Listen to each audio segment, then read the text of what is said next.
Richards Toy Store, my grandchildren's favorite, and Rico's Cafe and Wine Bar with his wife Patricia. He is currently the founder of Project Smart Light, a local nonprofit grassroots conservation effort for the Pikes Peak region.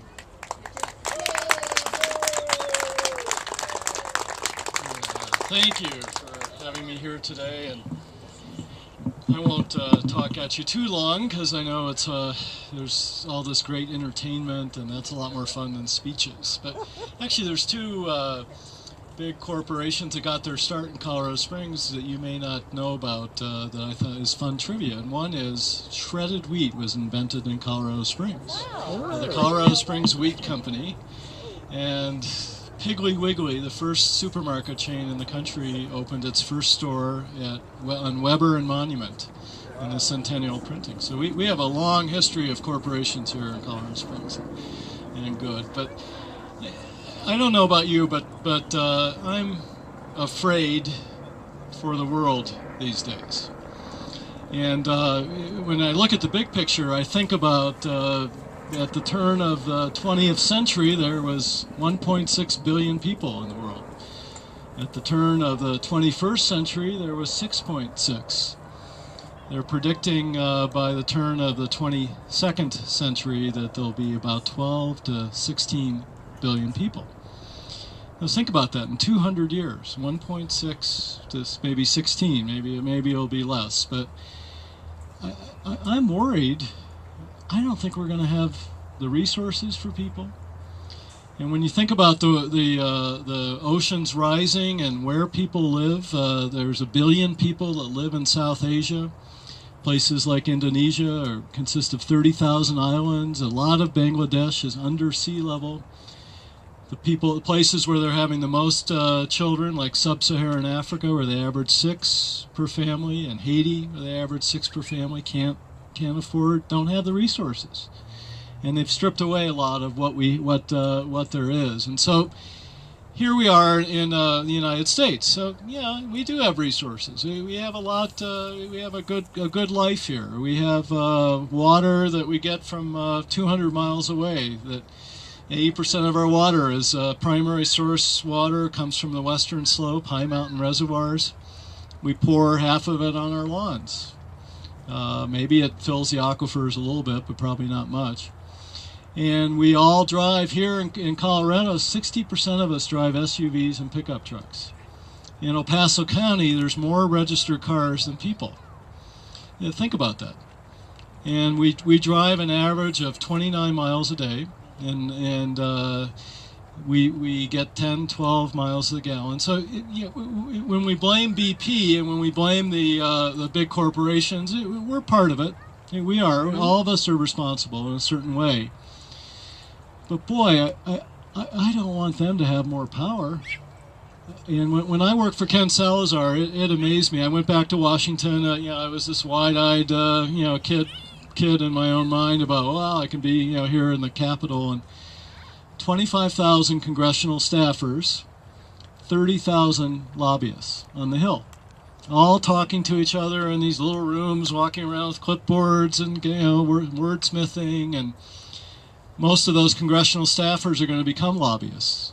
They're not paid well as congressional staffers. They work 18 hours a day, live out of vending machines. The country's really being run by 20-somethings, by the way.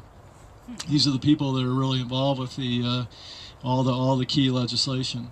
But you think about the need in the world and where we are today and what we contribute as Americans. 25% of the world's carbon production comes from here. We're 5% of the world's population. Average American home, 55,000 pounds of carbon dioxide a year. Average Swedish home, 17,000.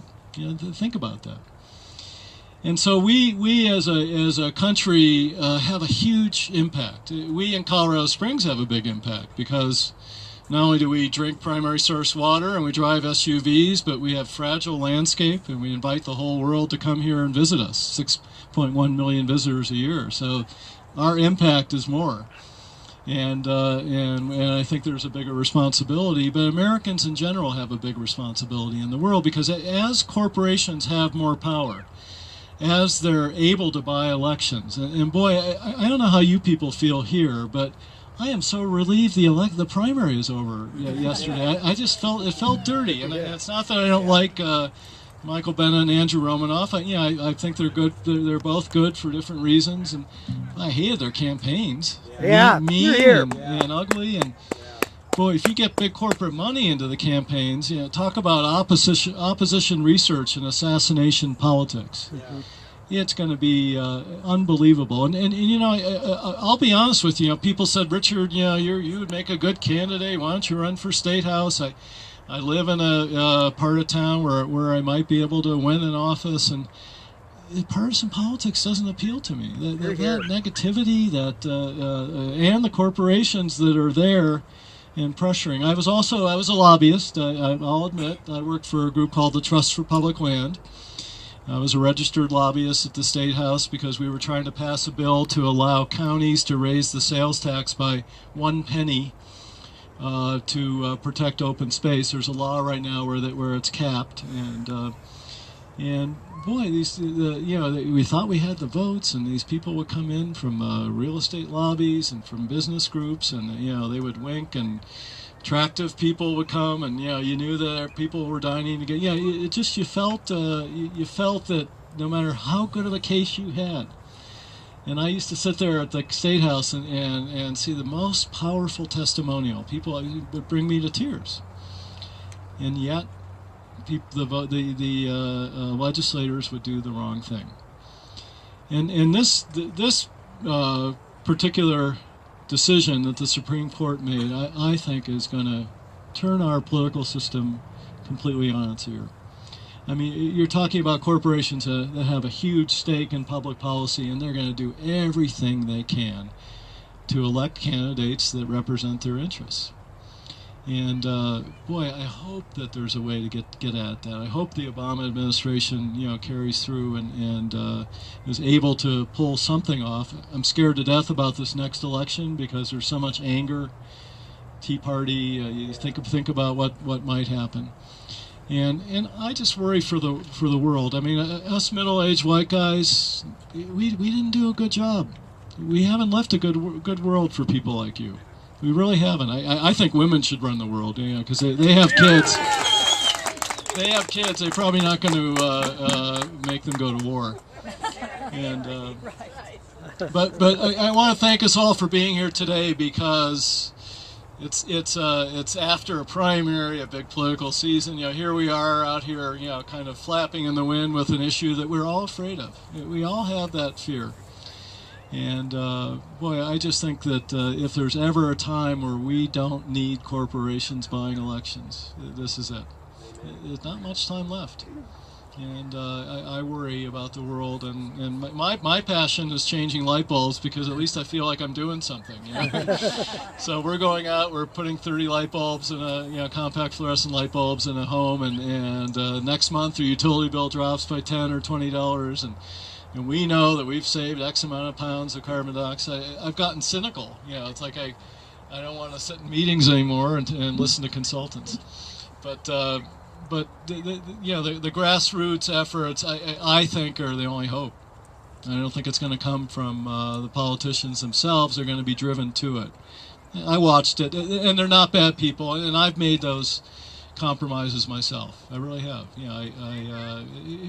Here's a funny story, and I'll end with this. A lot of people thought when I ran for council the first time that I was gay, because I stood up, I spoke out against Amendment 2, and I spoke up for gay rights, and I never told people I wasn't, and my wife Patricia never came to any events, and so people just assumed I'm bald, and I could be gay, and Bob Isaac, the former mayor, was telling everybody I was gay, and so, but my big thing was, well, does it matter? If you want me to be gay, I'll be gay. If you want me to be straight, I'll be straight. Whichever you like.